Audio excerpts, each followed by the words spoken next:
That's right here in Ghana. We're time reading some 8 minutes after 7. What can we say? We say, God bless to each and every one of you. All in all, you know, everybody's journey is different. Everybody's broken down into seasons. Each season has a different time. And then behind the wall, they're smiling. So make the best out of it. No two ways about it. Long no. And that's the only way we continue to grow. While we still grow. So brothers be jamming. And this shit is taking me back into the late 90s, you know. We'll be jamming till I feel like speaking some parts, you know, like my reggae days. was we When I used to interview Rocky Dawuni way back at Radio Universe jamming today. So say on the University of Ghana campus of Marseille. We've come a long way. the suffering. Life, all life. And our paths crossing again. In Ghana, And we're going to make it a special one today, I'm sending. right here on Star Chat. You know, courage doesn't always roar. Sometimes courage is a quiet voice at the end of the day saying, I will try again tomorrow. And what an evening it is. Right from the airport into the studios. That should tell you about our guests tonight. So what can I say? Good evening and welcome to your number one personality show right here in Ghana. And of course, across the world. This is Star Chat, the most compelling conversation platform on radio, on TV, where legacies are honored and stories unfold. Where voices that shape our world are heard. And tonight is no exception. We journey into a realm of musical brilliance, activism, boundless inspiration. Look, our guest is not just a musician. He's a global icon, an ambassador if you want, a troubadour. He traverses lands, a voice of Africa, and a soul deeply rooted in the rhythms of resistance and the melodies of unity. I call him the maestro of conscious sound, because he walks in the legacy of greats. Talk about Bob Marley, but you know what? His heart beats to the rhythm of Ghana. So tonight, we're celebrating a man who has actually risen over the years to become one of Africa's most influential musical voices. His style, his music straddle the boundaries between Africa, the Caribbean, the USA, to create his unique Afro root sounds. And is uniting generations. So, from the humble village of Bombong in the northern region to world stages like the Kennedy Center, Hollywood Bowl, he shared the spotlight with icons such as Steve Wonder, John Legend, Alpha Blondy, Angelique Kidjo. I can go on and on and on, among many others, and is transforming performances into soulful calls. What I call hope and harmony. He made history as the first Ghanaian to earn a Grammy nomination. And he didn't stop there.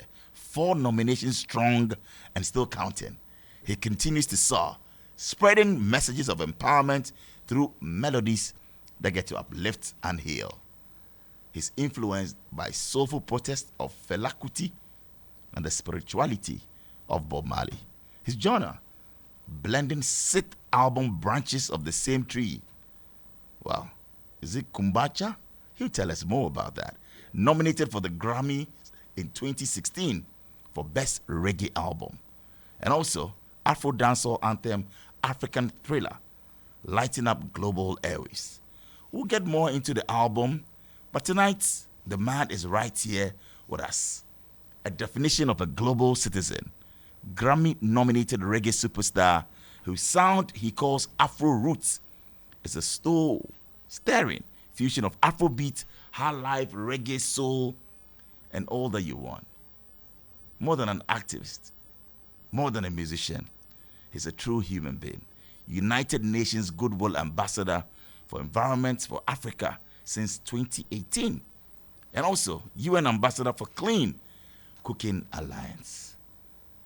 My guy, you are tough. You're most welcome. How are you doing, Rocky? I'm doing Dawuni. I'm doing very good. Dawuni. Rocky Dawuni. No, you're something else, Rocky. Yes. I mean, it's been very busy and an amazing week. When I heard that we were having the opportunity to reconnect That's right. and speak and catch up. I was last week. I had I've been in Europe for concerts, so I just played Brussels. Okay. And then I was just in Paris too for a show, and then also an event too with UNESCO and With Arts UNESCO. over Okay. there. Yes. Great. So and then getting ready to release a new single too. I was kind of hurrying now. I've been on the road for some time now, so I was looking forward to coming back home, getting some rest and chilling. And right from the airport, we had to drag you. Oh, man, it's part of the work. What we do is, we are apostles of sound. We are apostles of the supreme message. So a lot of times your bodily comforts are all sacrificed towards ultimately the prime objective. And we thank you for this. And many thanks to the missus as well. Madame, I met her at the France Bastille Day at the Embassy of France, and I told her, I said, look, we need Rocky on the show. I said, look, I'm going to make it happen. He lands on Thursday evening, but he's coming straight to you. Yes. And here you are. Here I am. You're most welcome. We're going to have, an eclectic Thank interview session. Because you are a living testament to the power of purpose and passion. Yes. And hand to heart, I know what I'm talking about. This interview is actually live in Kumasi on Ultimate FM 106.9, and also we are in Takrady, Second D Takrady on Empire 102.7 FM. Live right here, of course, on Starr 103.5 FM, and live around the world on starfm.com.gh. A big thank you to our sponsors, MTN everywhere you go, and Starr Assurance. Well, so Rocky, let's get into it, and tell me about it. You've been on the road. You've been doing all this stuff. How is a typical day like for Rocky Dawuni? Well, a typical day starts with I'm usually an early riser, So whenever I wake up, first thing, I have my affirmations, meditation. I read a psalm. I like to start my day with. You chant a psalm a day. I chant a psalm a day. You have to download the direction of the Almighty to kind of, organize your day. And then, afterwards I, go jogging. And then once I come home, then a cup of coffee, and then try to get some melodies for the day, pick up my guitar and then work through melodies. And then as the day comes, then I really engage the day with like the official stuff that I have, But I make sure that with every day, there's an aspect of, prayer, there's an aspect of devotion, and then there's also an aspect of working on my craft, because I feel that every day when you work on it, it increases your capacity to, whenever you're called, you're ever ready. And I always tell people too that another thing that I do every day is I do voice training. You do voice training every day? Every day. Wow. Because as a musician, it was something I picked up one time, like on tour, and, one of these elderly musicians, I always go to them and ask them their process, because I'm constantly learning. So one of them told me, and I remember it was kind of after a few shows, I had been like a little bit energy down, and I was struggling with my voice, So he came and he's like, "Do you do voice training?" And I'm like, "No, I don't do voice, because I just go and it happens." He says, "Your voice is your instrument, and it's like a muscle. If you don't exercise it every day, one day you'll call upon it and it won't answer. So you have to take lessons, and then every day when you wake up, even if it's a short period of time that you can be able to do warm up, do some scales and all of that, it will help you to really not only build the strength in your voice, but also a capacity to constantly pitch, have the right pitch, increase the power of your voice, and at the same time too, smoothing your ability to also articulate melodies." And that really helped. And it helped, and it stayed with me, So, the thing is that I'm also a student of, life. I like to learn.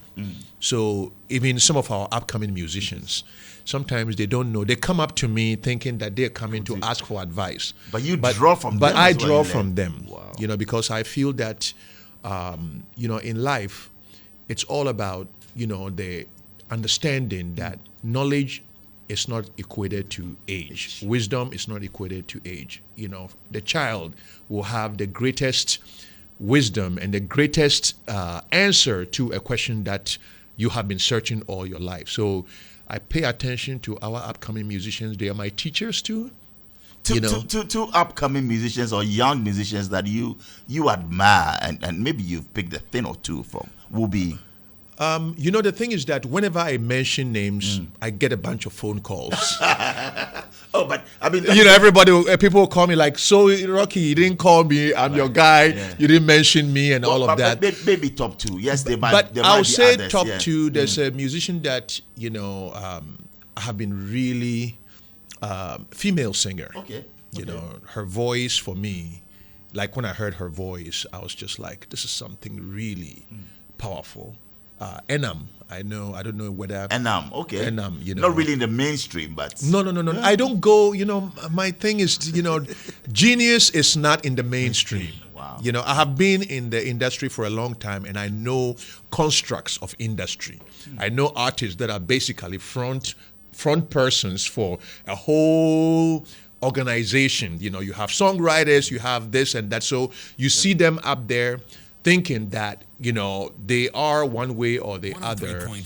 Their value or their talent is better than an independent artist who has the heart, who has the soul, who has the spirit. And for me, that's what I look for, the heart and soul and spirit, because those are the ones that are dedicated to the craft. And you're telling me that if you scan the ecosystem of our music, platforms, mainstream, you can't point to one. Oh, mainstream. No, I can point to mainstream, but I'm just saying that a lot of times the mainstream, they already have the limelight. Right. So I don't and then feel they have the system. They have the support, system. yeah. So I don't feel like I need to put my energy so in Enam artists. is out there too from the mainstream that you say, well, you draw from or they're doing well.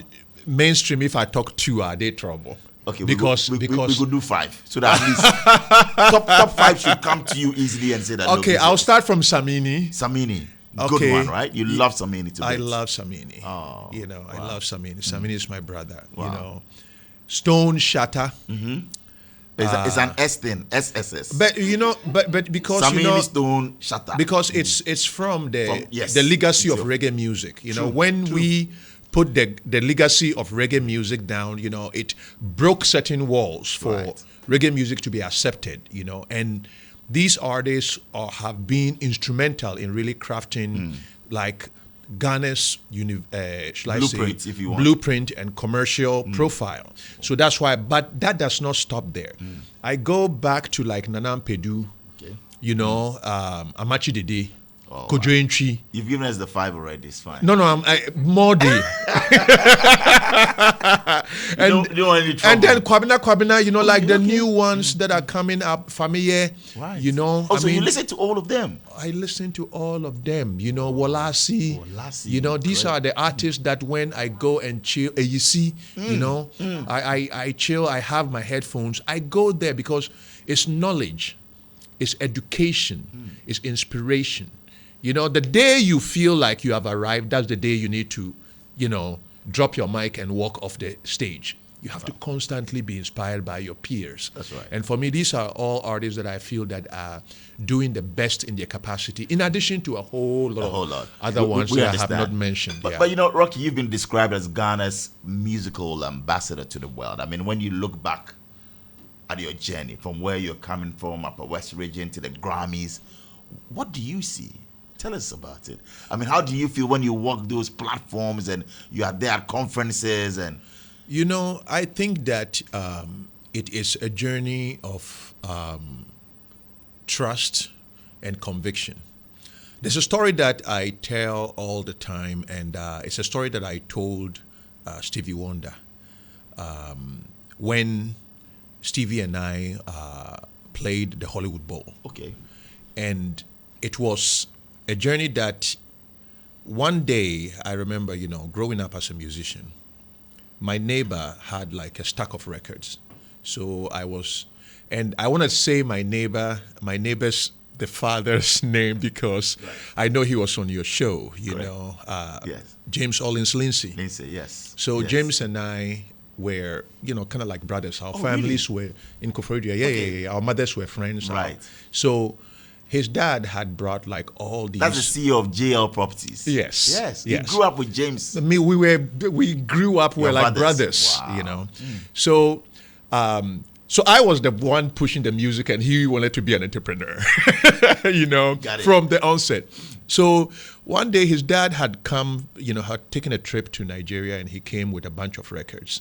So I went to the house, and I was so every time he comes with new records, when he's not there, I'll sneak into the house, and I'll go and look at the record, and they will play at the house. So there was one record that was Hotter Than July, with Stevie Wonder on the cover with braids and stuff, and I remember at that time I was like, I want my journey as a musician to be in a way that one day I will meet this guy. You kidding me? So you spoke into life way back before you even met him. way back. And then that kind of really, it was something that it was kind of in my mind's eye. So Stevie and I had played a few times together, but when he invited me on, I had done my set earlier on Hollywood Bowl, and then when he was doing Higher Ground, he brought myself, Janelle Monáe, and a whole lot of artists to do Higher Ground in the iconic Hollywood Bowl. And then afterwards, when we're sitting back in the room, I told him the story. Wow. I told him that, like that story of me, and then he just turned and said, you just willed it with your conviction. Dreams indeed do come true. Exactly. So it's like when you put energy into purpose, and when you trust it so deep enough, it will happen. It will happen. It's bound to happen because it's in the mind of the universe.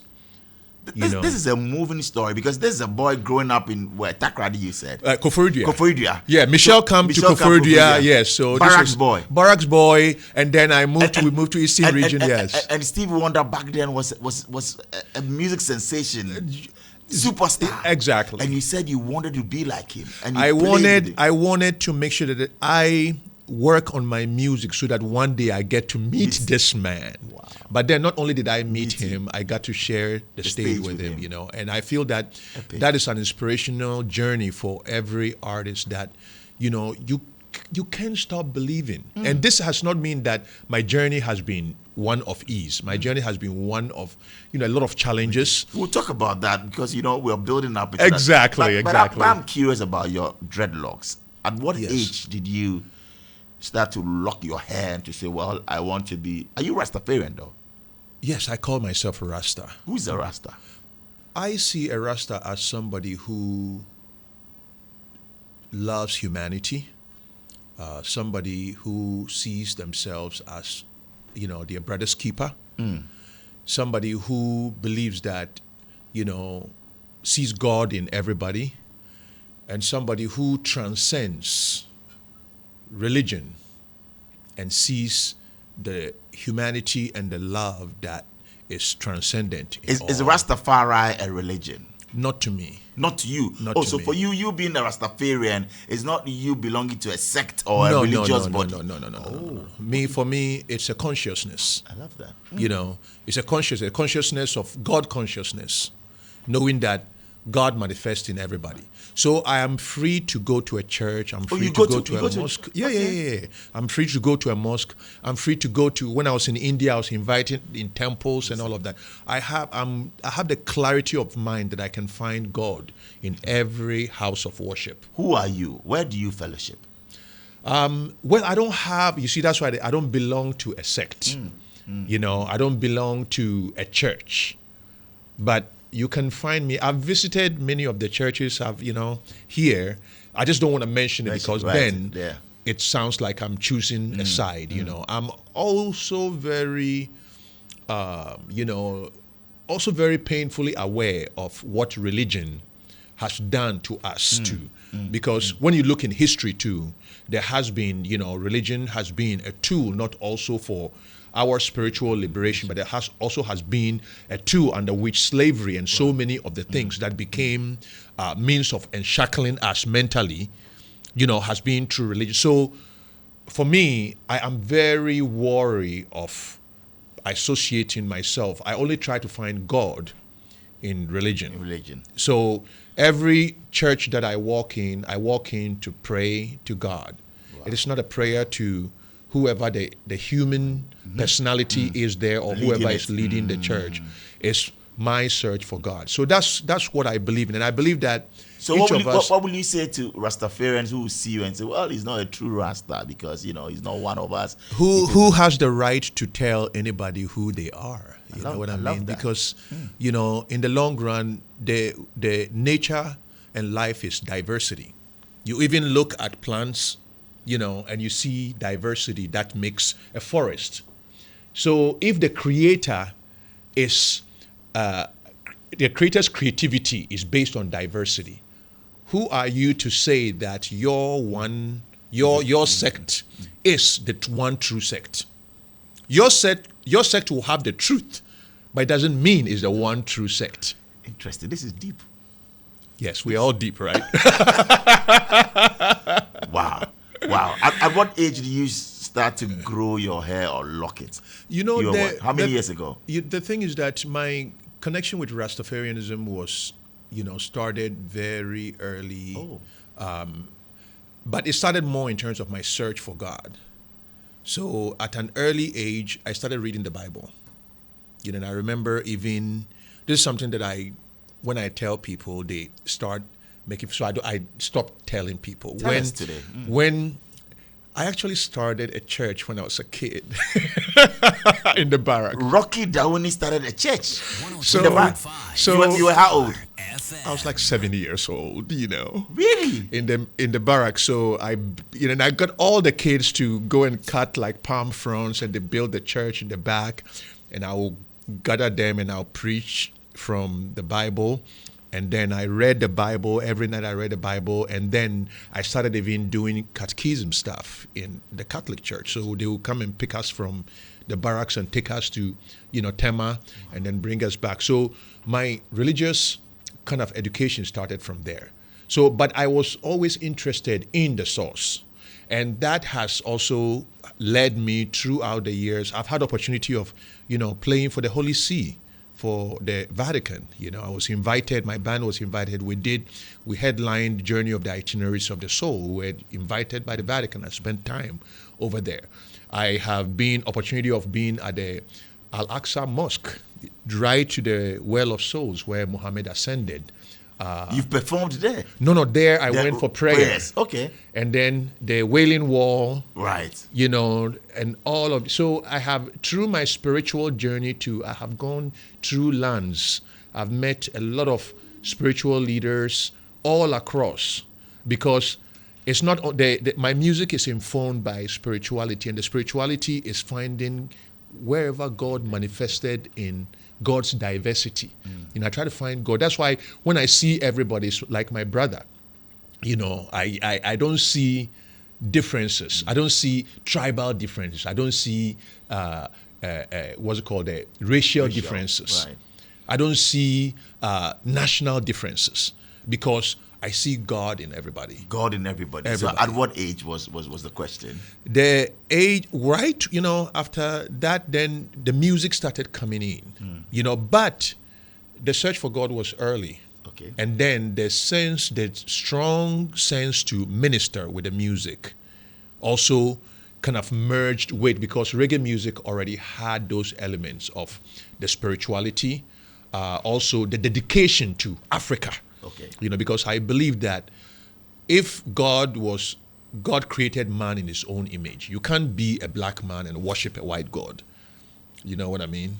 You have to worship God in your own image. The white man will worship God in the white image. So the sense of elevating the identity of me as a black man, me as an African, was a very key part of my kind of projection of, and then the message aspect of my music. Of who God is. Of who God is. You know, I have to always see God in my image. And you feel God has locks, and so where did the locks come in, and you made a definite Well, the locks come from the Bible, the Levites. The Levites, okay. And Numbers, also yes. the Nazareth, Yeah. the Nazarene, Yeah. the Nazarenes. Samson and the likes. Yes, because it's also a dedication to your cause. You know, because when you dedicate, you have to be a vegetarian. You have to live a very strict life. Some of us, flounder sometimes. We're not strict because whatever we do. So A Rasta man and yam chicken. me, I'm pure vegetarian. Pure vegetarian. I'm pure vegetarian. Okay. Yeah. Okay. So I have, but the thing is that I won't judge a Rasta man that is eating chicken. I'll just advise him that You shouldn't. chicken no good for you. But why is this okay? So today you're on the show, Snapchat, that's the platform. Yes. Why don't you eat chicken or meat, and why? I mean, yes, we know the well, health. we are going deep now. We should. It's your platform. Okay, so the thing is that this is my personal. Please. I like to say personal because I don't try to impose my views on everybody. Personally, when I was growing up, I felt that, if nature, God gave, created the earth for us, but gave us custodians of the earth. We are kind of creatures of empathy and compassion. So to also kind of elevate creation and become real apostles or messengers of that legacy, we also needed to extend our love and compassion to other parts of creation. So that made it hard for me. So when I saw any animal or any part of creation, there was a certain connection for me to that creation, because I saw that as God's creation. So it was hard for me to think that I will want to have that as my meal when I have options. Yeah, but vegetable is also God's creation. No, it's but I'm saying something that has blood Has all of life. that. Or Everything has life, but blood. But I can live. It's not that I'm condemning people who are eating. It's that I knew that I could sustain myself on only vegetables and all of that without having to shed blood in order for me to sustain myself. And So even it's if you look in the Bible and other in other major religions, before and they kill an animal, there's a lot of processes that go on before they cut the blood and all of that. And there's because you're putting blood, so you ask for permission to do that. So for me, I felt that there was no need, and I could sustain myself that way. So vegetarianism became really a journey for me. But everybody and their own story, and everybody and their own journey, and everybody makes their own decision. And you don't judge. And I don't judge. Love Judge that. not. Right. Yes, I. Let's begin with your roots. Growing up in Upper West region. Oh, Northern region. Northern region, yes. Yeah, yeah. Northern region. Yeah.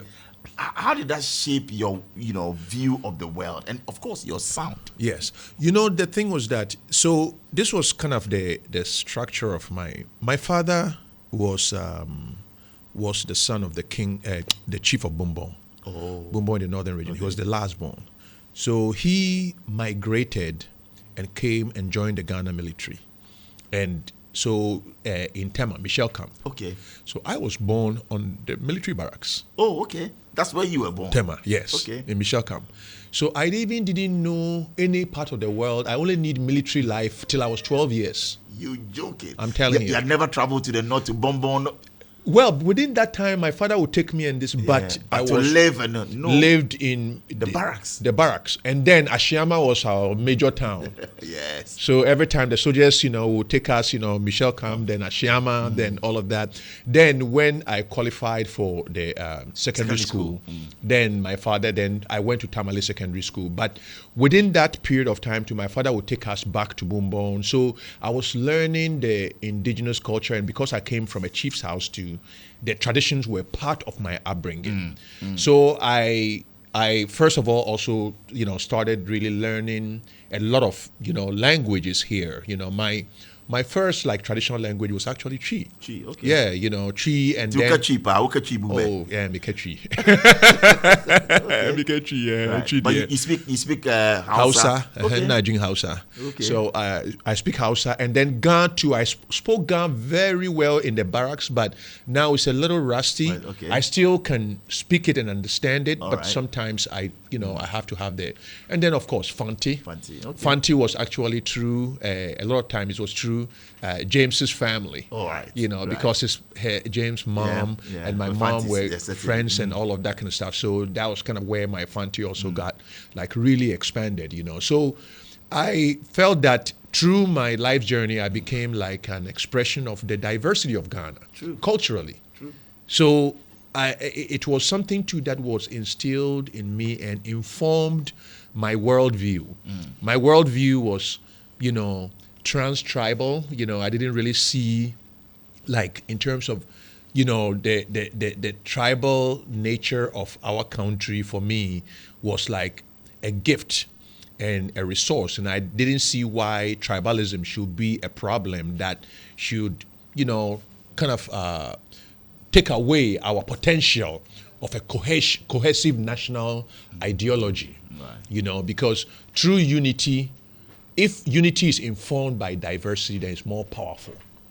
You know, so those kind of ideas started taking root in me, and they became a cornerstone of who I became. They became a cornerstone of my universal message. They became a cornerstone of the vision and mission of my music. And I think that is what really allowed me to ultimately navigate through a lot of cultures around the world. And with what you're doing with music, we'll talk about when you got into professional, you know, music and all of that. I know University of Ghana, you had a band out there. Yes, We'll come and yes, talk about. yes, Before that, yes. we'll go to Tamale, and you tell us about life out there.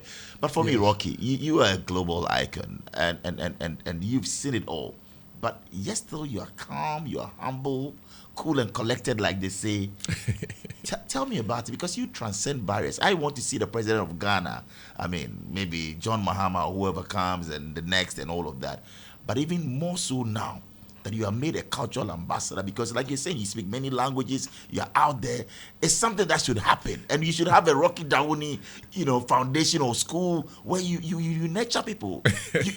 You are a walking collateral. You are a walking billboard.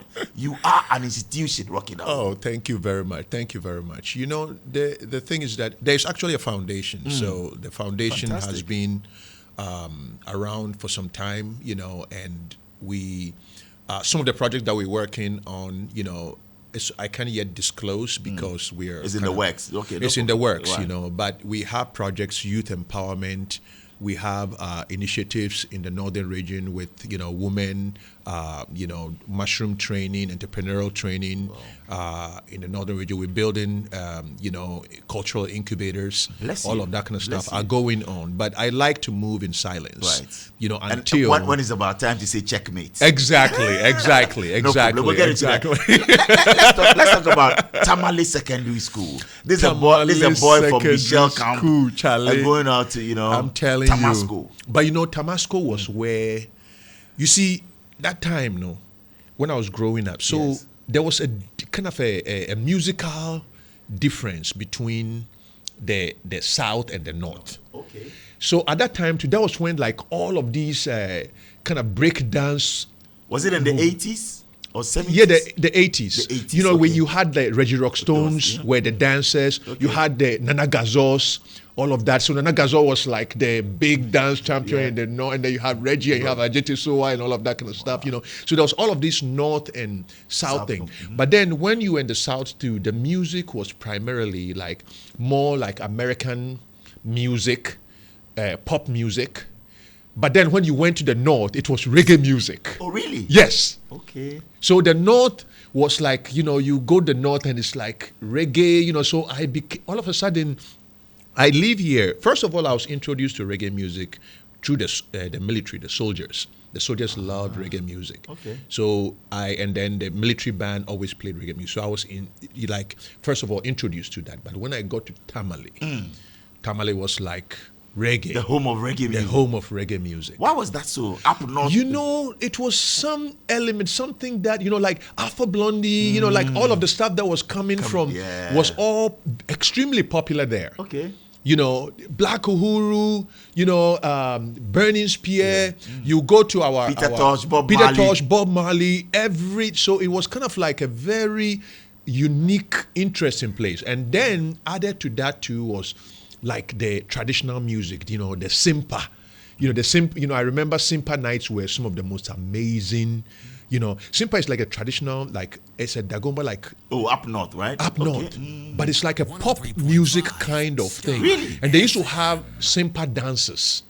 So in the evening, some of us will run from campus and go to some of the Simpa dance to go and check the Simpa stuff. It was like indigenous kind of nightclub, you know. Wow. So all of these things, reggae music. I don't think they are around anymore. Simpa. No, they still do. They still do that. They still do Simpa. You know. We need to popularize it because for me, I mean, honestly, this is the first time I'm telling you, it's like you know. It reminded me of the first elements of sound system culture that became popular in the diaspora. But this was more like traditional music, and then they had the grooves, and then the songs. And it's some of the best songs that you ever heard. Melodies were like, you know, and then they do it at night. So at night, when everybody's kind of quiet, all of a sudden you hear. Wow. So you follow the sound in Tamale, you know. And then, you know, the northern region also, the diversity of the culture, we're also getting a lot of influences too from Burkina Faso and all of that. So the tribal and cultural diversity, the languages, all of those like really gave me a sense of real identity. Here I was, like a northern boy, but who has grown up on southern identity. Right. And I was back in the north, like being re-infused with northern identity. Did you have a band back then at Tamale Secondary School? Okay. So the musical part of it was that, you see, right from the onset, even to the time when I had my church, as a child. I was also kind of attracted to melodies. I could hear melodies. You know, I wish when people tell me, you know, how did you become a musician? I say, I started by hearing, you know, the voice of the universe. You know, I could hear melodies. And then when I heard music on the radio, for some reason, I could take every song and dissect it and break it down. So I will always look around. People will be dancing. I'll be like, why are they dancing? This is simple. All he did was took this and took that. Like I could break that down, but that was something that I could do it without effort. Effortlessly, yeah. So I started making up my own music. You know, so I will make up songs. So then when in Tamale Secondary School, I started testing those songs. So I'll make up like certain reggae songs, and then, you know, I'll gather. We used to have a place called Compound 4. Compound 4, I ran away, you know, Compound 4, I used to be in a house called Patterson House. And Patterson House, I ran away from Patterson House and went to Compound 4. So our prefect used to always, late at night, will come and evict me from there and bring me back. And then by the following day, you're back. I'm back again. Because Compound 4 was like an enclosed, like, you know, space, and we used to do jams there. So I would sing, and by then myself, my friend Gordon Larry, you know, we'll make up songs, and so it was a very lively place. And I would test these songs. You know, so I'll test these songs, and I was getting like a lot of feedback and stuff. So it was also strengthening my ability to trust in my writing, like being able to write music. So those were, I believe that, you know, Tamale infused me with the reggae culture and also strengthened my writing ability, which became strengthened more when I went to New Jabin, you know, sixth form at the University of Ghana. But Tamale was where it formulated me as like a reggae artist, you know, outside of Michelle Camp. It really formulated me, and then culturally too, gave me that type of mindset too, because, you know, here we were in a place, you know, students coming from everywhere, and then you got to share, being in a boarding house and stuff, you know, so you learn also how to live with different people from different tribes and cultures and stuff, and also be able to maintain your own. So I feel that it was kind of like where the one of the most important seeds that really flourished in my personality. The band Rocky Dawuni, Exactly. Tamale Secondary School. So what do you study back at Tamale School? Tamale School was general. Yeah, but general. Was it general arts? Was it science? I was more like I was doing science at that time. Okay. Yeah. I was doing science, and then when I went to New Jobin, then I started moving, switching. Okay. And then New Jobin, I did like economics, geography. Oh, right. And then the University of Ghana, I did philosophy and psychology. Oh, so you entered Legon which year? Oh, I can't remember. You can't remember, huh? The 90s? Yeah, the 90s. Yeah. Okay. And even Legon, it was. Which hall were you in?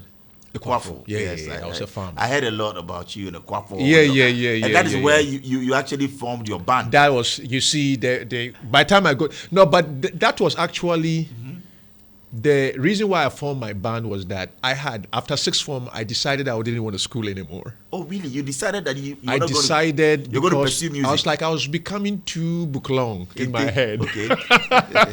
So I was like, this is my vision was to be a musician. And it has something that I've had all through so I came after sixth form. I was like, okay, I've had good education. I did well. I was invited to come to Legon. Oh, okay. And then you were a very good student. I was a very good student, Wow. And then I was like, but if I go and study philosophy and psychology, how will that help my musical career? Because I have been going to school all of this time and not doing my music. Okay. So I felt that I needed to do that. I felt that sixth form should be like the platform for me. But then my older brother changed my mind, because he came and said, hey, you want to do music, but all your idols who do music, everybody from Nat Brew to, Rexoma, these were the artists that at that time, I was just like, Nako Rex, like Koforidua Boy, like totally into Roots Anabo. He's like, but all the people that you want to see one day, who you want to emulate, all live in Accra. So don't you think that you want to come to Legon? Oh, okay. And, you've been, it's like, you've qualified. Then you have access. Yeah, you've qualified. So come, and then your education will help you you become a better musician. You'll meet your idols, and maybe you get a producer to also help you. I'm telling you, the following day. You were in Accra. They Accra. So it was your quest to meet your idols, Amantiba, formerly Natsbrew, yes. Rexuma. Yes. It wasn't really about the university. No. Be in Accra to school and you meet these guys. So I came, and then and I'm telling you, the following day when I came, I had my bag. The following day, I was like, okay, so who do I need to find and meet? And then, as fate will have it, somebody came up to me and he's like, do you know that Bruce's brother is on campus? I'm like, where? It's like, oh, he's in, Sabah Hall, So I went and met Yofi, and then we started talking, and then I found it like, oh my God, he's like an amazing musician. Yes, Yofi. So we became good friends, and then we were the foundations of Local Crisis. Local Crisis, that was the name of your band. The band, yeah. So it's all over. Yeah. Kafui Day was keyboards, Wow. Michael Adiyobo. So how many of you then? Well, the original members, I'll say that Yofi Brew, Yofi and I took turns singing. Then you had Kafui Day, keyboards, and then Michael Adiyobo, who was kind of like the music director, and then also We'd the bassist. love to have you guys play a one-off show or something. Yes. Kafui, you. Yeah. Wow, that would be a great thing to do. It will be a great thing. So when I came, we were like, and by then too, I had prepared my first demo. Okay. I had my first album already written, so I showed it to Yofi. Yofi looked through and heard the songs. Like, Charlie, Rocky, these songs are good, though. You have to record them. So when we met to start the band, we're like, okay, so what do we do? I was like, I will write music. I can just write music. So we should just make our own songs. So we started. Local Crisis never was. So that's what I was coming to. So you didn't play covers. You didn't play songs of other people. No. You were doing your own songs. Yeah. Because at that time I had been working on this gift for a long time, so I could just write music. Wow. So we had songs like Children in the Ghetto, and, World Going Crazy, all of these songs that we just, and then when we even tried it the first time on campus, we made a tape. I mean, the tape started circulating around the campus. So within overnight, we were famous from a tape that we had made, a rehearsal tape on campus. Wow. So all the whole week started, they're like, local crisis, so we had Was there money in music back then? No, you were doing it for the love. It was passion. That's right. Yeah, it was passion and conviction. The thing is that if you don't have passion and conviction, if it's about money, once you get paid, you are done. Done, right. But it's about passion, it's about conviction. Then money becomes a product of that. I love that. So for me, I always say that as an artist, your value is whatever you say it is. True. Many people, I can play a show and charge premium, and I can play a show and charge nothing. Right. I can go to somebody's house and sing for them. That's right. Yeah. And for me to sing in certain places too, it will require a whole setup for that to happen.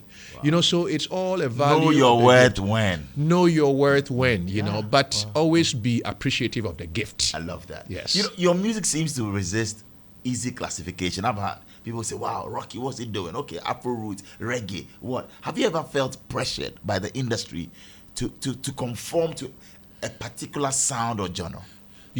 That's why I took an independent road. You see, in the beginning, I've had opportunities of sitting, record deals, and all of that kind of stuff, but none of them really resonated with me. I felt that I wanted to create something, I was somebody who, from being a child, this is what I wanted to be. So I wanted the music to be ultimately my legacy, and not necessarily fame and stardom. Right. It's not a legacy. Really? So you've never pushed for that, or you want to be famous? It's been a product of what I do, and I understand its value. That's right. But I'm not driven by that. And that is not, and I'm not enamored by that. I mean, people used to meet me in the market and they would try to Rocky, I'm just like, Charlie, my mom sent me, make I come here. So, and they were shocked that. You still go to the market, you buy yourself, no bodyguard? I do, yeah. No, I don't even work with bodyguards because for me, it's a matter of, you see, I think that I am in my own country. Love that. I'm among my people. Why do I need a bunch of people to make me feel like I'm dissociated from them? I mean, who am I to do that? I feel that when you do that, then artists can do that sometimes for protection. Yeah. But I feel that there's also, to some extent, there's an abuse of that. Be with the people. I mean, be with the people. It's your people. People are going for it's through their love. Yeah. It's through their love and appreciation that you became who you are. And when that love is restricted and taken away, you're back to factory settings. Right. So I appreciate that. And I try to, every time that, it's a gift from God. So it's true humility too, that elevation comes from humility. I love this. Because a cup that is full cannot be added onto. Right. We'll be going for a break, but before that, let's talk about it. You've been nominated for Grammys. I mean, the Grammys multiple times, breaking ground as the first Ghanaian artist to receive such nods. Yes. How's the recognition changed your mission, if at all?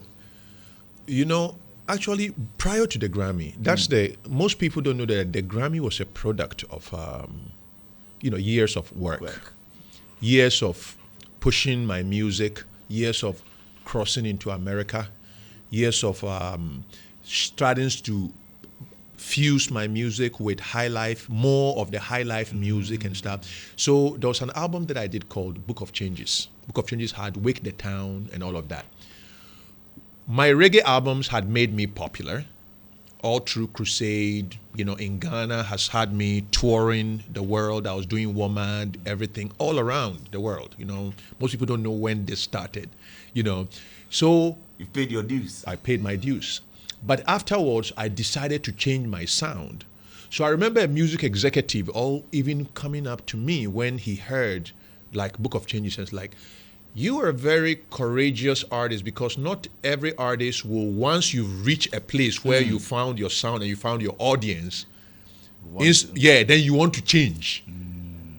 But I didn't want to end up being a reggae artist. Okay. My sound was Afro roots. So it was deliberate for you It to was switch? deliberate. No, that was the sound that was always coming. You see, so the Book of Changes all of a sudden had Wake the Town. So when Book of Changes was released, a lot of my reggae fans who were expecting to hear Crusade were like, whoa. But then the sound of Wake the Town, a week after it was released, I got a call from EA. EA is like, we're working on what's it called, a video game. And that's when FIFA, and we heard this sound and everybody loves the sound in our office. So that started it. So then the follow-up album, after I was like, I'm gonna do an album that mixes the two, the Afro root sound and then also reggae music, but I'm gonna infuse it with strong songwriting. So I went and studied songwriting. I went to study songwriting properly. I was already writing songs. I was successful in what but I went to go and study it properly. So then when I worked on this record, the record that came out was Hymns for the Rebel Soul, that had African reggae fever. Hymns was the one that changed the trajectory for me. Wow. First of all, most people don't know, it was the first also to be nominated for NAACP Image Award for Best World Music Album. That album. It's a sweet story. We'll save that and come and talk about it, because I know many Ghanaian artists, they are dreaming of international acclaim. Yes. You have the blueprint. You know how many can get there.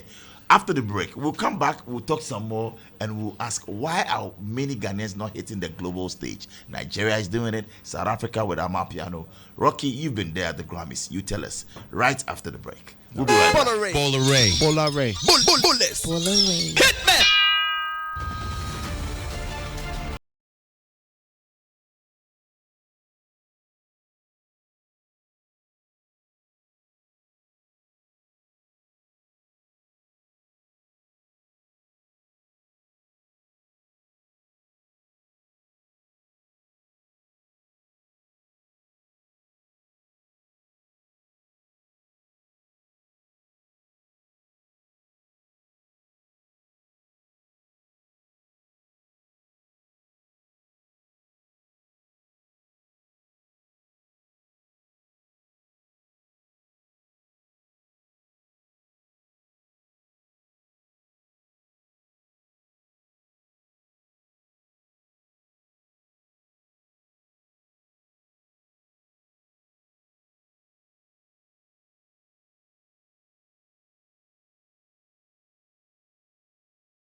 Lights, camera, vibes. It's Starr Showbiz, where Ghana's creative pulse beats loud. From music to movies, dance to design, festivals to fashion. It's everything creative every Saturday. Policy, punditry, star power, and more. Your backstage pass to the arts and beyond. Starr Showbiz, hosted by the one and only Philly Daddy. Saturdays, 10 a.m. to 12 noon on Starr 103.5 FM. Chale, you the listen. Head thought-provoking analysis, entertainment discourse where them package them like that, Wow. This is Starr Showbiz.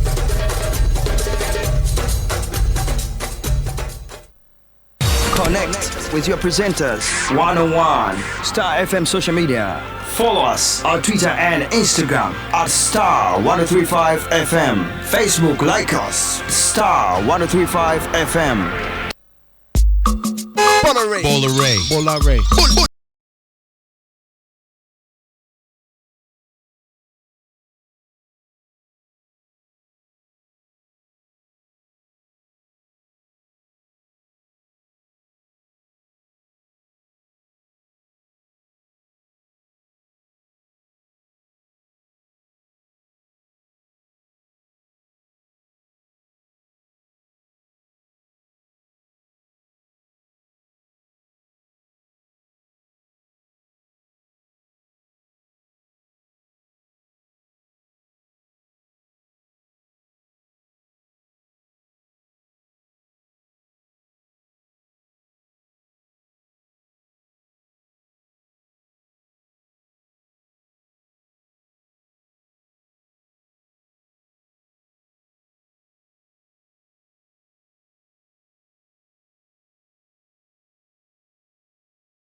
Wow. A tune from Rocky Dawuni. He calls this one Wara.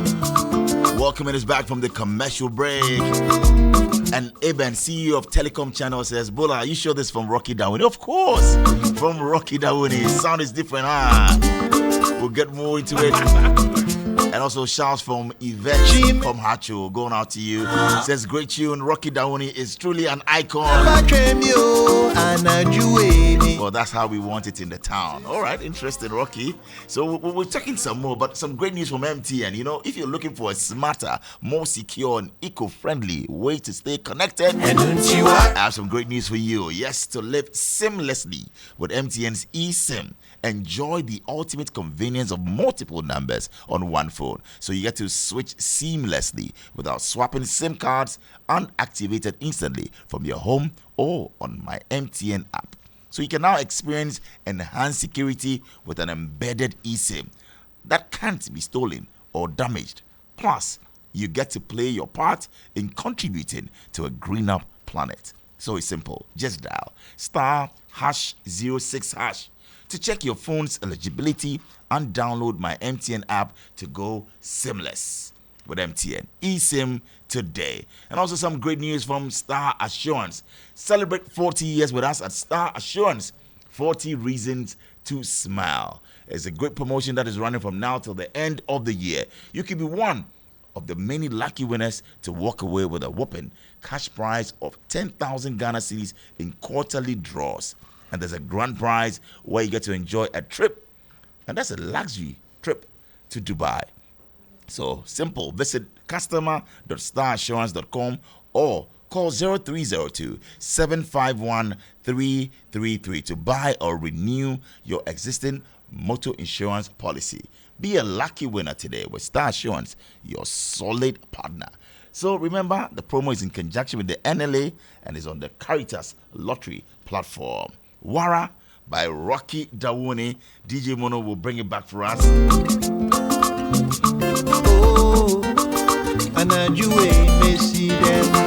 And it's only on Star Charts.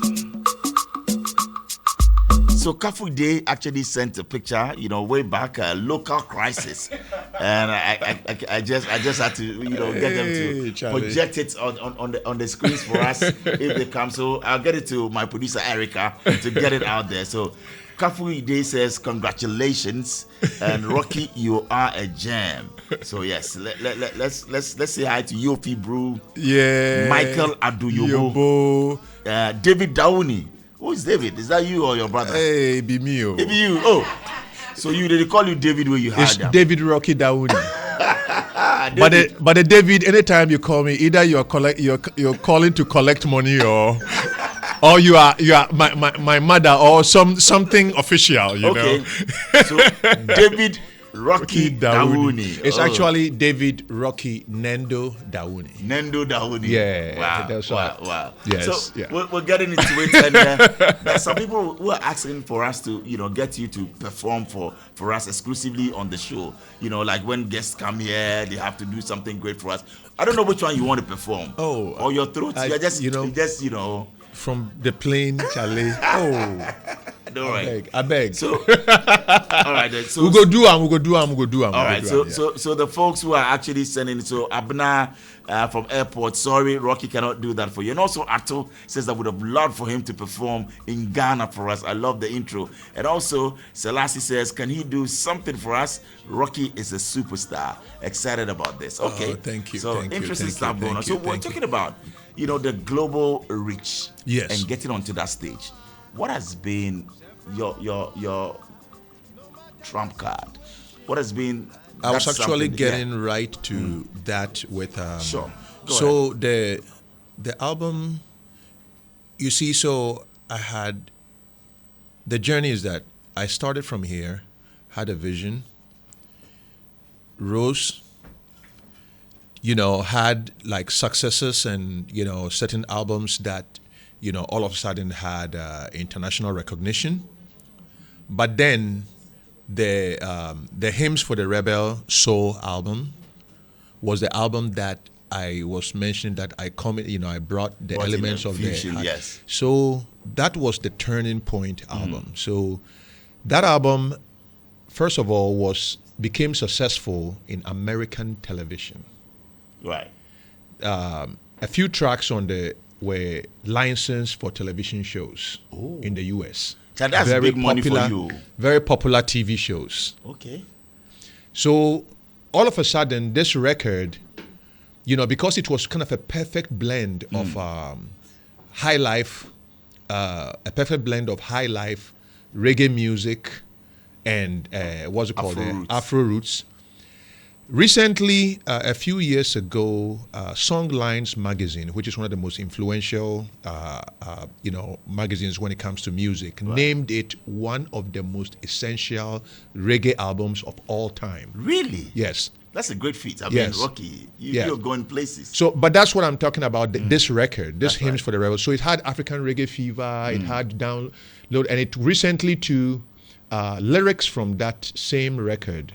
What's it called? The Walls Tumbling Down were quoted by the Prime Minister of Barbados, Mia Mottley, okay. during her speech to the United Nations. A quote from your... She literally quoted the song. the song for the world leaders for her speech.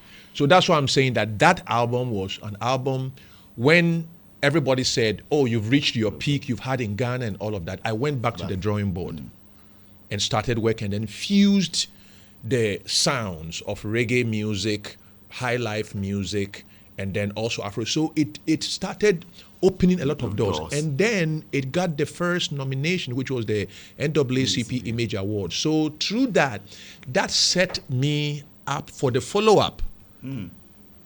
You see, so then the follow-up album, somebody came up to me and say, you know what? This album has really, it was charting every college radio, I mean, Hymns for the Rebel Soul was a seriously, influential record.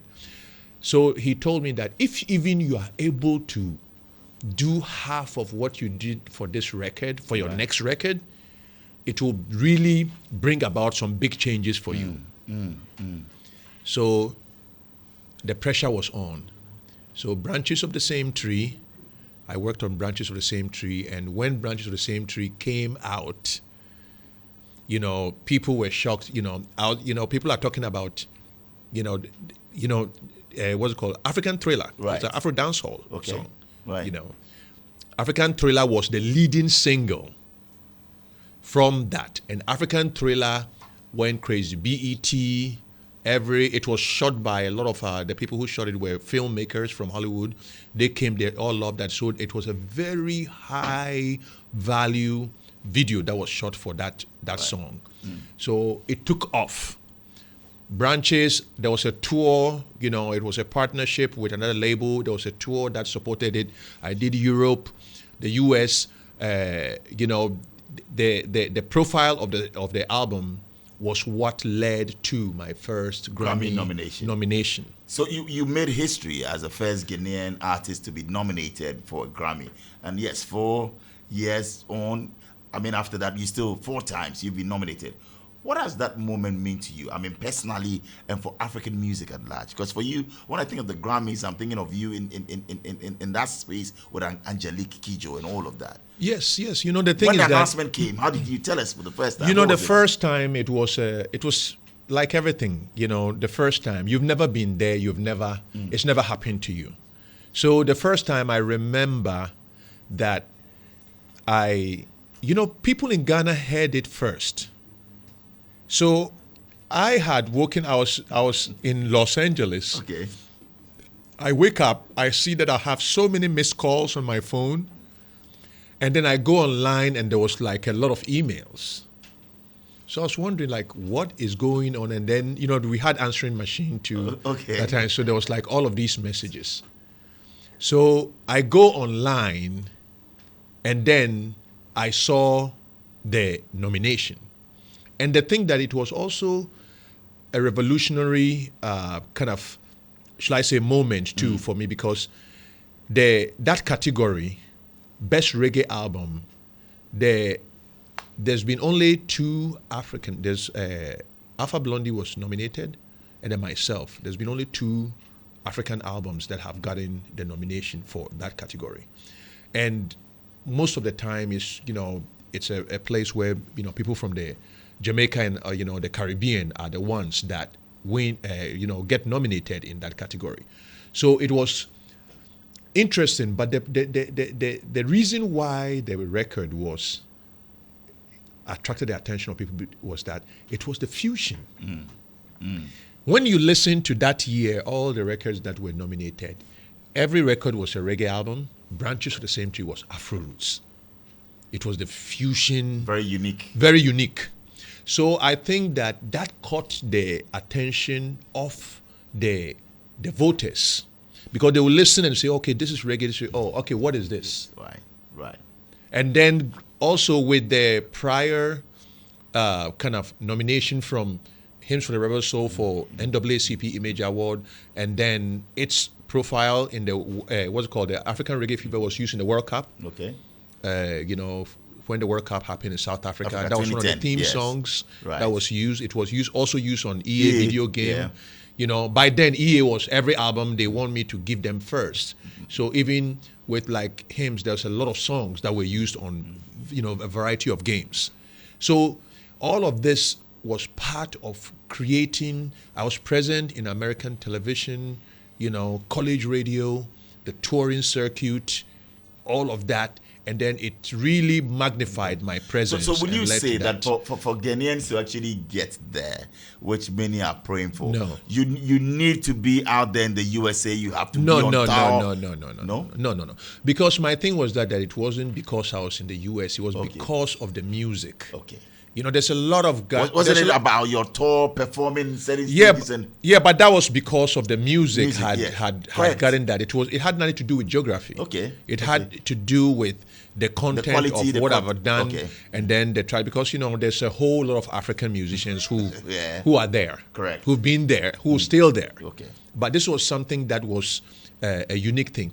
But I think one thing that has changed since then is also the accessibility, because at that time you needed record labels. Now the internet came in. That's right. And has changed accessibility. So accessibility, you can have a record released today, tomorrow everybody So will hear it. you believe that now is even very Easier. It's much more easier for one to get it out there to be recognized and to be known. Yes, and our artists are doing it. It's not like, we have many of our artists today. Yes, The thing is that we don't even, a lot of times we don't see the impact that our artists are making outside. Oh, right. You see, it's not only me. Do you think that Ghanaian musicians are not really recognized in their homeland?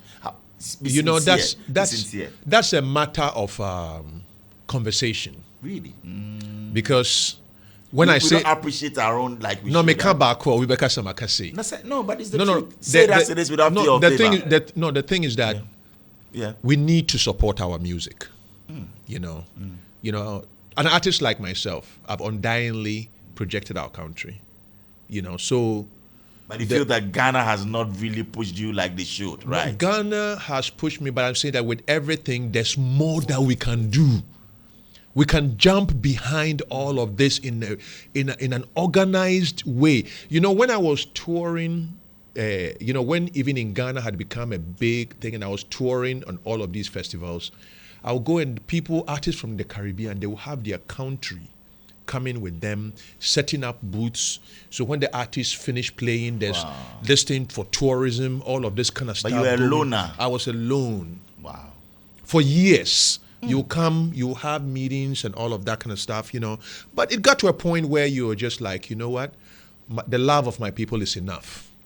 Let me go this. I've always worked on that. At some point, that whole thing, it will happen organically. Naturally, yeah. So I don't want anybody to think that I'm bitter about something or I'm trying to point hands. I always think that the best days are always tomorrow. Has it gotten better over the years? Or I think that we dedicate too much of our airtime not shining a light on our music. And I think that now too that the world is becoming, the playlist is becoming global. We sit here and we take somebody else's playlist. I'll go to clubs and our DJs are playing playlists that somebody in Abrochiri has put all of the African artists that they think should play in our market. we are trying to grow our economy, so we have to grow local. If you don't grow artists that are local, we won't have the capacity to increase that economic contribution of the artists to our economy. So if we were talking about 24-hour economy, all of these, We should, yeah. in 24 times Ghanaian artists should be played on Ghanaian radio. 24 That's hours. a very critical, point that you've introduced, that as part of the 24-hour economy thing, even music, our art, should be critically looked. Yes, and Even not our music, we should Yes. look at it and say there's a policy for it. 24 hours, Yes. taxis, trotros, commercial cars out. should be playing, and not playing only the ones that we feel that young cover nina mumbo Rocky Dawuni so I. We'll talk about that. But for now, many can send in messages. You can reach us on WhatsApp 055-288-0216 or 053-518-3317. You can send us a message and we'll read it out right here on the show. 055-288-0216 or 053. That's 518-3317. Rocky Dawuni is right here. So Rocky, let's talk about, Africa, the future. And Africa, Yes. you spell it AFREECA, the future. Your recent collab with Morgan Heritage, right? Yes. That Okay. was on there. What did that record mean to you, especially with the late, Peter Morgan's involvement? That Peter's, it just hit everybody. I mean, Morgan Heritage is an amazingly incredible, legendary reggae band, and they come from a family too, they're a family of musicians, and Peter was, every singer, you marveled at Peter's abilities and the songs that his voice, reggae classics, timeless classics that, Peter sang, So, it's sad when I think about, because his transition was something that hit me very hard, because when I was nominated even for my first Grammy, we're all moving together at the Grammys. Oh, you and Peter? Yeah, because they had been nominated that year. So it was myself, Luciano, Morgan Heritage, who were all nominated. So we moved together in brotherhood. So we're sharing moments, and even when they won and they went on stage, they shouted me out. So there's that spirit of brotherhood, and that also, in terms of our collaboration on Africa the Future, it's. But the thing about life is that it's not about. Life is it's eternal when your legacy, Right. is drenched in like an element of eternity, which is like the So creativity of you music. believe that he lives on, right? As it On should and be. on and on. I mean, he's more alive. When you just turn on one of his songs and listen, he's more alive. More alive. Now he belongs to God, and he belongs to a much more bigger sense of who he is and who he was. So May we he honor, rest, yes, we in honor, we perfect honor, we peace. honor Peter his Morgan, legacy in certainly. a big way, and big up to. And I really want to also know your overview on the Ghana music industry. Are we doing it right, Rocky Dawuni? Yes, the Ghana music industry, I think that we have, we have the various pieces, but I think that harnessing all of those pieces into a concerted, organized, and focused kind of movement is where we're lacking. I think that people are doing things in isolation. People are doing great things in isolation. I mean, look at our music. There hasn't been a time when even we've had a stage where we've had a concert with me, Stone, Shatta, Samini, all of these artists playing together, and we all live here. This is the kind of unity, and bringing in all our other contemporaries too, to be part of it. When was the last time you saw Reggie Rockstone play? When was the last time you saw Kodrenchi would do his show? Right. Lumba would do his show. Yeah. Black Sheriff would do his show. This person would do his when There should be a national day. National Day where all of us and without a discrimination of it, whether it's like dance hall, Yeah. Ghana music. I think we should have even set a day aside for 24-hour non-stop music. Non-stop music. Yes. That's part of the 24-hour economy. Yes, 24-hour economy. I think that I would love to champion Musical that. economy. 24-hour S concerts can Yes. actually get into Yes. that. We do day to night. Yes. Non-stop and showcase Ghana to the world. Yes. There are economy through music. Look, non-stop, we can go back to back. But you know, the thing is that what we have to understand is that streaming is not making nobody no money. That's what everybody has to know. You Really? can, Charlie, you know, you see the things Snoop Dogg platforms, sell. yeah. You know, streaming, it's, you know, and these days too, people are using bots That's right. and Yeah, algorithms. everything So is if you there. hear somebody get millions, billion Oh, so you today, don't believe in that? don't believe that stuff because that ABCD has 5 million streams. you know, 900 million views. yeah. All be lie. Yeah, Charlie. Plenty of them. There's true. If you see, say the thing they grow one smaller, Organic. and then you is know it. say that's real But many stuff. of the 9 million streams, Man. we shouldn't you know. believe in that. So I'll say that the thing is that it's a metrics that is compromised for us to use as a yardstick for judging, shall I say, music. You see, once there's a, you know, the metrics, there's a problem. We say numbers don't lie.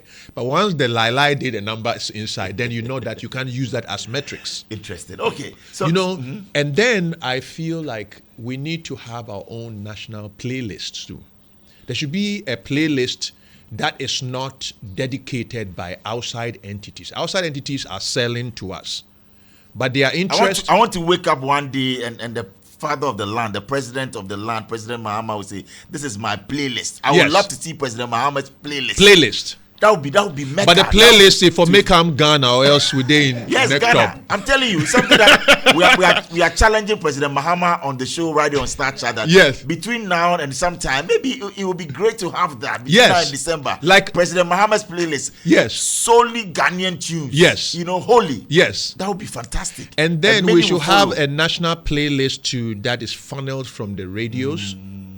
You see, so You that think Musica should champion something like that? you see the thing is that when we put it as on, you know, Musica has so much stuff to do, you know. So we for not put for Bola Ray, you dey here, I dey look your face. for do am. So yeah, you know what I mean. Tomorrow I'm going to do my top 20. You know. And I think that it should be a regular feature once a month. My playlist alone, Exactly. right there should also So the start a playlist, movement. then we have our national playlist, and Yes. then these playlists should start being a means by which we start. Imagine the Ghana Independent Broadcasters Association, GIBA, saying Yes. that, okay, every month, all these stations, we are giving you a national playlist. Yes.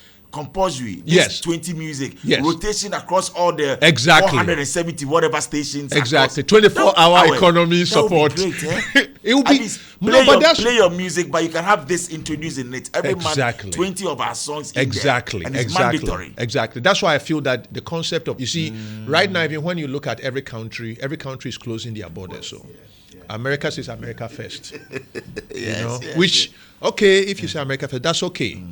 But where is Africa first and Ghana first? And the time to me too, I'm a Pan-Africanist, so I don't say only Ghana at the expense of Africa. You have to bring Africa, but the thing is that Ghana needs a lot more. Percentage should be higher. Yeah, we need the support. Okay. Many of our brothers and sisters don't even need our support outside of the continent. Okay. We need the internal. So the way we can start changing the mindset, or shall I say, put like a switch, catalyze our music here, is the national playlist. We have these playlists funneling into it. It gets highlighted. It gets carried every time across platforms. Like, this is really the national Ghana playlist. We have the father of the land, Yes. a playlist. We have certain figures doing Imagine playlists. the ministers doing that, the MPs will come out. That would be amazing. It will be amazing. You wake up and the Speaker of Parliament says that we are promoting Ghana music. Yes. So this is my playlist. This is my for one. playlist, yes. Amazing. So that's how we Honorable have to do. Alban Bagman, we'll visit you on that. But You know. let's get close home and get to know you and all of that. Yes, You've been yes. married for how many years? Oh, Charlie, my marriage there, a few years. Yes. The woman, the CTO, you didn't look your face. No, but the thing is, I like to keep private things private. We know you're sometimes, private, but you're encouraging people. You're a superstar. People Yeah, look yeah, up yeah, to you. yeah, You've been yeah. married for how many years? Over 10 years. Oh, over 10 years. Over 10 years. Yes. Marriage is a good thing. You encourage a lot of people to get married. Of course, man. I'm African. We like we like family. Right. We like the stability of the family. We like the union of man and woman. It's very key to our community and the resilience of generational passing of knowledge. And so you believe it's man and woman? Don't push me over there. Rocky, I'm just Yes, my brother. Yes, man. Yes. That's what you talk about your influences being Bob Marley, Fela Kuti, and all of that. Yes. Ghanaian influences will be. Oh, Ghanaian influences. You mentioned Amanziba, earlier. Yes. Mm-hmm. Okay, Ghanaian influences. If I'm starting, it will be like Ampofueje. Right. The classic ones: Ampofueje, Nana Pedu, Safohini Jani. Then you have the Akwabuas. Okay. Then you have the KKs. This is like my High Life foundations. And then because before I discovered reggae, High Life was my foundation. Okay. Right. And then you come to like the bands like Vitamin X, Roots Anabo, what's it called, the Chikale. Yes. These are bands. The thing is that I feel like culturally we are robbing ourselves because I don't hear these bands on radio, and these guys were some of the Chikale, most amazing music ever made. It's true. Ever made. What of Hejole? Ijole. There used to be a band called Kente as well, right? Kente influenced local crisis. Yeah, so local crisis, when we started, Kente was our, that was like, we formulated, we looked up to them, Fred Van Dyke is an icon and a legend of the music. And we don't celebrate him enough. These are all people, Felix Bell, where is he? Charlie, these are the people that I saw on TV and I wanted to be an artist.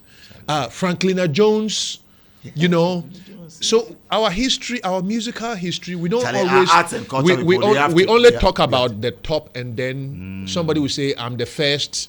This. Meanwhile, you have not gone in history to see how many people have. That's why, for me, I have to give recognition. I have to give recognition for my inspiration. I have to give recognition to someone like Kodwenchi. These were the artists that were inspiring me, what they were doing. Roots Anabo, they mentored me. When I was in Legon, I would run to Sami's house. Sami would teach me. My first albums were all done in Sami's studios. These were the people. Charles Samoa was one of my biggest teachers. I'd love to interview him one day. I'm telling you, Charles Samoa. Wow. I'm telling you. That's a colossus. That's a gem of a musician. Right. One of the best shows I just saw in the last few months tell me. Was Ebotela at +233. No. Ebotela at the Ford Theater in Los Angeles. Ebotela still, wow. Yes. And Ghana is not blowing it up. Ebotela and Pat Thomas at the Ford Theater. Wow. I was in Los Angeles. I was in the house for that. It was the most legendary thing you've ever imagined. This iconic space. Like the 40th, yes. Serious. Ambule is on tour right now. Are we talking about it? A.B. Crenshaw. Sweet Talks. Everywhere I go, people tell me, music industry people that we respect, they'll come to me and say, Sweet Talks, man, Sweet Talks. Yes. Because they stayed in Canada at that time. So you have a lot of they influence a lot of the Canadian musicians too. So whenever you are there, there was one as well. Toronto at Night and all of that kind of stuff, they recorded all of that stuff. Wow. And even I met like the engineer that worked with them at that time. He was working a very famous studio in Los Angeles. So when I saw him, he saw me because of A.B. Crenshaw. He would give me 10 hugs. And there used to be Joel Aka and all of that. Joel Aka. Wow. I'm telling you. So all of these amazing musicians. The National Theatre should do a night for some of these icons. But it's not only the National Theatre, it's radio. Yes. You should go. We'll have a role to play. Yeah, we have to. Yeah, radio. The Bugger High Lifetime, there was also other bands too that did not get like a lot of recognition when the Bugger High Life became big. Right. But they did a lot of cutting edge music. True. All of them. Vis-a-vis were the band that backed Chechen Biedmewu. A lot of the musicians, what's it called, you know, they did vis-a-vis even did like certain styles, you know, Hushemune You and Pina and those kind of things, you know.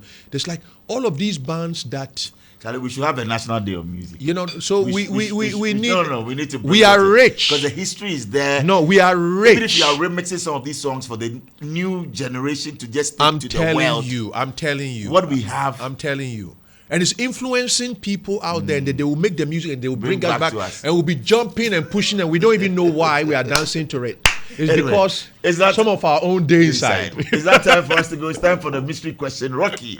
Wow. So there you go. Please pick one of them and read it out for us. It's our mystery question. Okay. Yes. Hey, Charlie. Okay, baby. You're just picking 2 out of 3 for us. So, yes, the mystery questions are. Oh, hey, this one there. No, shall I go fit change? No, you can't. Are you read it out for us? What does it say? Okay, the thing we had to try run away from. Say, if you could pick 5 musicians around the world on your summer playlist, who would it be? Exactly. Okay, just musicians across time. Yes. Okay, I'll say Earth, Wind and Fire. Okay. James Brown. Stevie Wonder. Okay. I already get 3. Yes.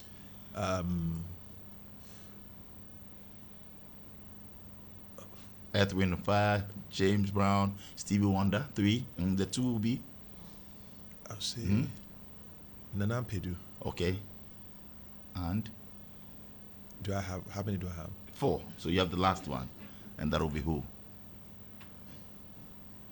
Is it difficult to name 5? It's very difficult. Really? Yeah. Because I think you are clamoring for a national playlist. In this, I'm disappointed that you have only one Ghanaian in there. No, because they said yes, if you could around the world. But you are advocating that we are in the world. But still, it should be I'm trying to put Nana Pedu on par with all of these people. That's fine. So to that's let 4. You know, say if they call Nana Pedu name among James Brown, James Brown and those kind of things, that be the level where it is. You know. So the last one will be yeah. Hey, like just say there.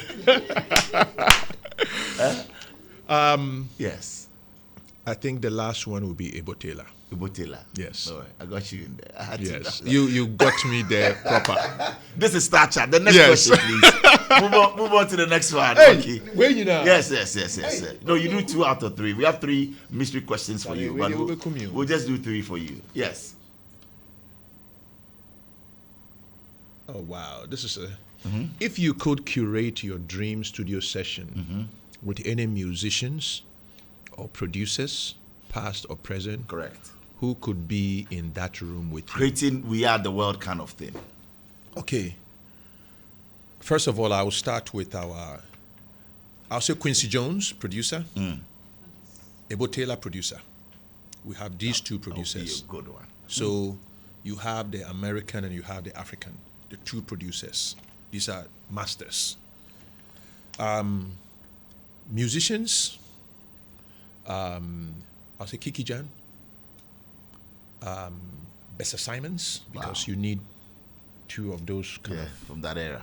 That era.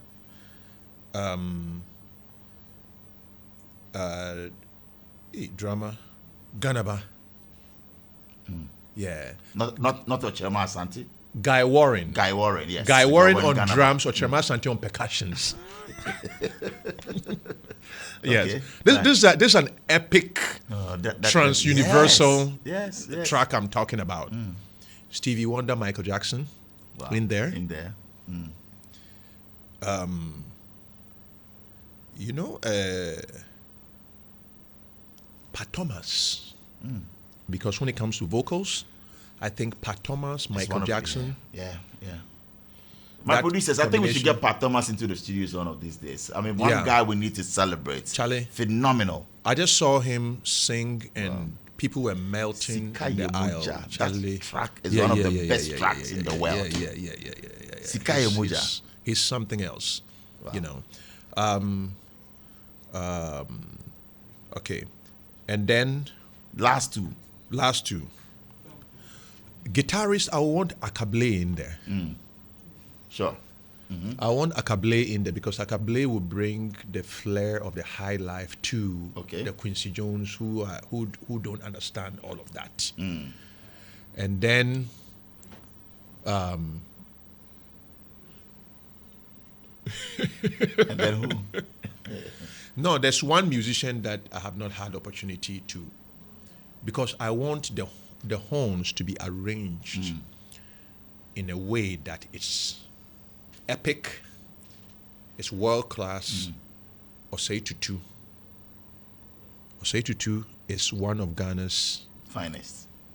gems. He was one of the people like, Hewale and Hejole, like, I don't know whether Hewale or Hejole, but he was one of the earliest, when even, prior to our, he's done work with Amachi Dede, he's arranged a lot of the horns that you hear in a lot of our high life music. Is the guy Osei Tutu. Osei Tutu. We'll fish him out and we'll do. We have what we call the Legend Show on TV on GH1. We'll need to bring him. The reason why you need to bring Osei Tutu is that Osei Tutu is one of you have unique talents that when you meet, you know that these talents are people that we need to organize other people to learn from them. Rare gem. But he is so humble in his talent that he doesn't push it. That's why I want to. Yes. I'm looking at this list. I'm just like, he should be in there. If Osei Tutu is in that room, Quincy Jones will blow Quincy Jones' mind up. Wow. Michael Jackson will be blown because what this guy brings is like something transcendental. Wow. Yeah. And that is great. Tomorrow you're releasing a new album. It's going to be something. New song, I should say. Yeah. I got a song. Yes. That's the title. Yes. And who did you do this with? So I Got a Song is the single that is premiering tomorrow. So all Ghana people, Pacho Moi. Do we have it? We should have dropped it exclusively on the show, though. Yeah. We're gonna. So we have it. Do we have it? Exclusive. Okay. We're going to play it here. First time airplay. I Got a Song. Yes, featuring the first daughter of Bob Marley, the firstborn daughter of Bob Marley, Cedella Marley. Cedella is on this one. Cedella is on this one. So.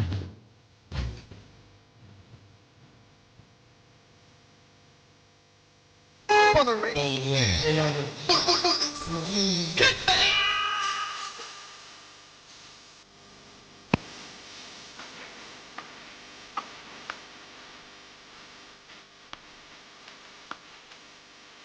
Bola Ray.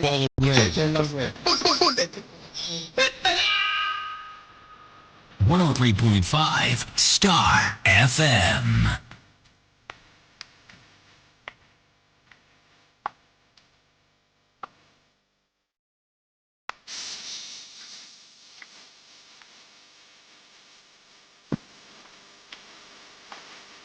Right, new tune from the man Rocky Dawuni, exclusive right here on Star 103.5 FM. Remember what you heard first?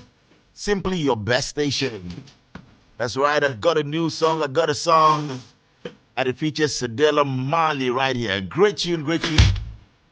Rocky, I know you feel good about this. Lovely tune. Yes, man. Lovely tune.